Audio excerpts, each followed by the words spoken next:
64. જો આમાં પણ 64 ટીમ્પાથી આખી ચમચી આપણી ભરાઈ ગઈ. તો ભાઈ જુઓ, આ અડધા લીંબુમાંથી પણ 64 ટીમ્પા નીકળ્યા અને આ અડધા લીંબુમાંથી પણ 64 ટીમ્પા નીકળ્યા. તો આપણે આખા લીંબુમાંથી કેટલા ટીમ્પા થશે? 1 આખા લીંબુમાંથી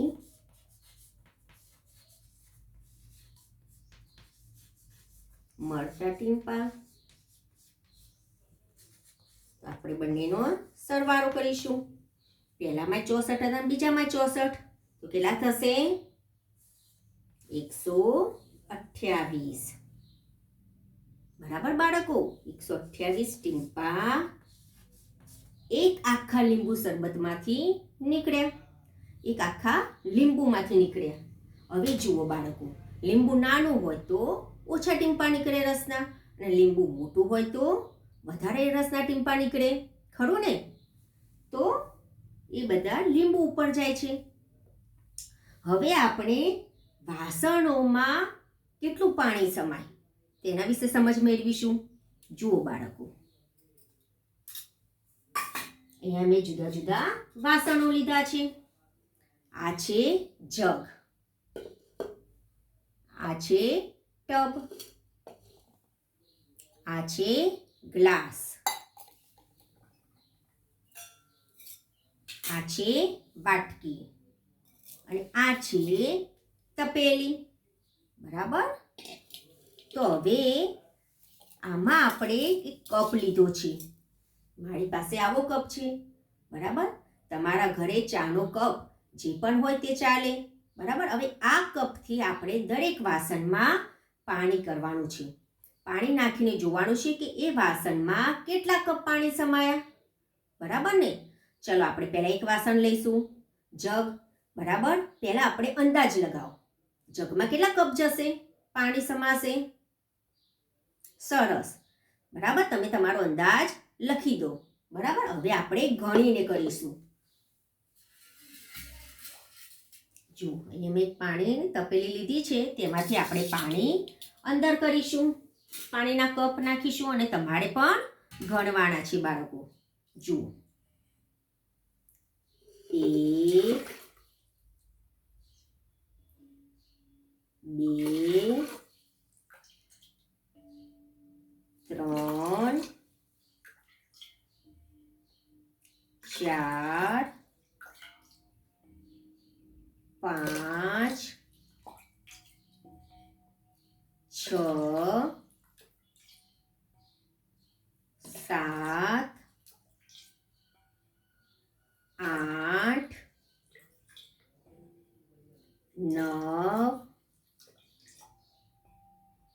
10 11 12 અને 13. જુઓ અહીંયા જગ આખો પાણીથી ભરાઈ ગયો છે. તો આપણે જગમાં કેટલા કપ નાખ્યા? સરસ. તો જગમાં કેટલા પાણીના કપ કર્યા આપણે? 13. 13 કપ પાણીથી આખો જગ ભરાઈ ગયો. બરાબર. ચલો હવે આપણે ટબમાં પાણી કરીશું.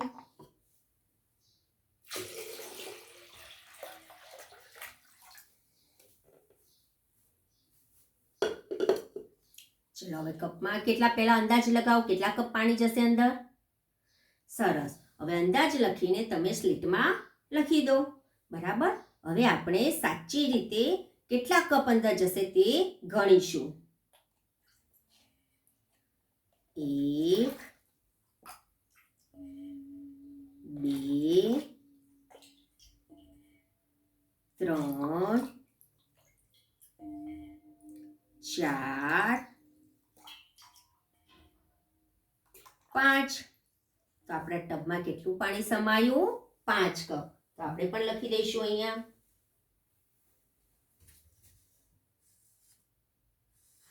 ટબમાં કેટલું સમાયું? 5 કપ.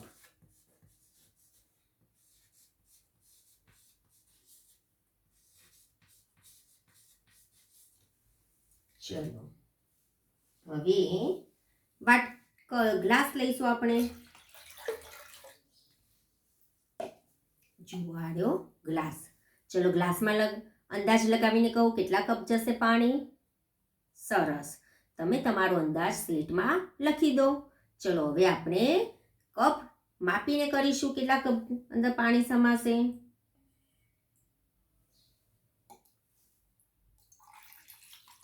1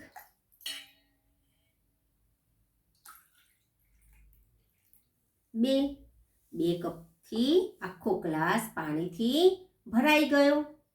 તો આપણે ગ્લાસમાં કેટલા કપ પાણી સમાણા? 2 કપ.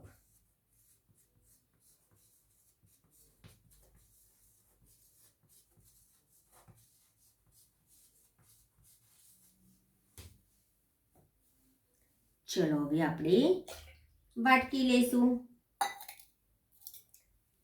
હવે આ વાટકીમાં કેટલા કપ પાણી સમાશે? અંદાજ લગાવો. સરસ. હવે આપણે કપ પાણી વેડીશું. કેટલા કપ સમાશે? જુઓ આ છે વાટકી. હવે એમાં હું કપથી પાણી વેડું છું.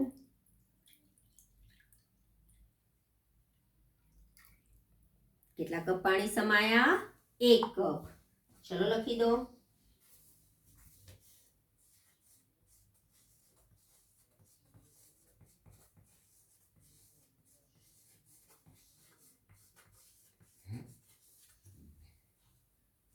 ચાલો હવે આપણે તપેલીમાં લઈશું પાણી.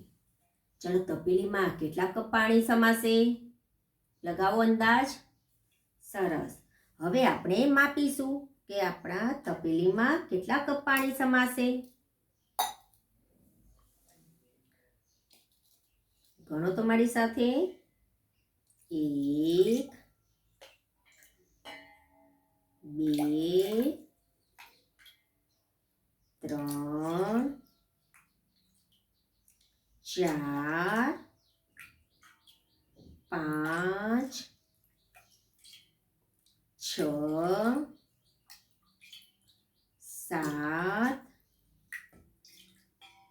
8 9 અને 10. તો કેટલા કપ પાણી સમાયા? 10 કપ. ચલો આપણે લખી દઈએ.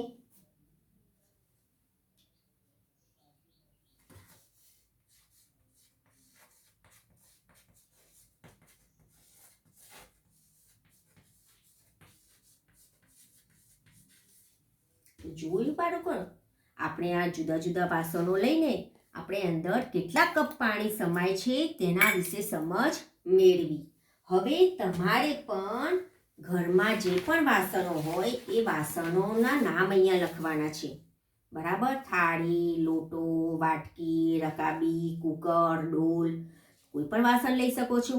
અને તેમાં પહેલાં અંદાજ લગાવવાનો કે અંદાજથી તમે કેટલા કપ અંદર વેડશો તો એ આખું વાસણ ભરાઈ જશે.